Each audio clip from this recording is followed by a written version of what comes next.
By this point in time, many of you have probably already downloaded, played and beaten the Final Fantasy VII Remake demo. The demo covers the full game's first chapter as Cloud joins forces with Avalanche to take down the core of one of Shinra's destructive Mako reactors. The demo is a fun, nostalgia-ridden romp through the childhoods of many of us, but there is still plenty of new things on display here, some of which can be easy to slip past notice. So let's start with the obvious question, the bomb's timer.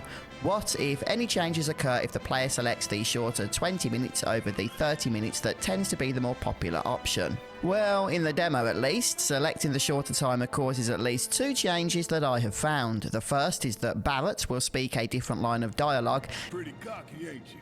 And secondly, if the team does successfully escape the reactor, then the game plays a brief secret ending scene that is not otherwise shown. Now, at certain points during the raid, Barret mocks Cloud by calling him Stamp and proceeds to question if Stamp can bite the hand that feeds him. Okay, so this is actually a reference to a Shinra propaganda character that can be seen scattered around the walls in poster form. Now, Stamp appears to be, I guess, a military dog that is fighting for the good of Shinra, and as a cartoon mascot is clearly targeted towards children in order to promote Shinra in a positive light. Cloud, as an ex-soldier of Shinra turned mercenary, is somebody that Barret clearly doesn't trust, and the Stamp nickname is Barret's way of warning Cloud that the mission they are doing will reveal if he actually still harbours any warm fuzzy feelings towards his ex-employer, or at worst if he is actually a spy under Shinra's control. Although the demo's gameplay has certainly received a fairly positive reaction, I would say, there are some camera and control issues that people have been picking up on. Sometimes, for example, positioning can be made awkward when using default settings, but there are workarounds that you may wish to try. So the next time you play the demo, I recommend changing the following settings as soon as you are able to do so. But of course, these adjustments are more tailored to my individual preferences, though I do believe they are an overall improvement from the starting configuration. Changing the camera distance from 1 to 3 provides subtle but useful adjustment, and turning camera positioning to on can be helpful for during those frantic situations.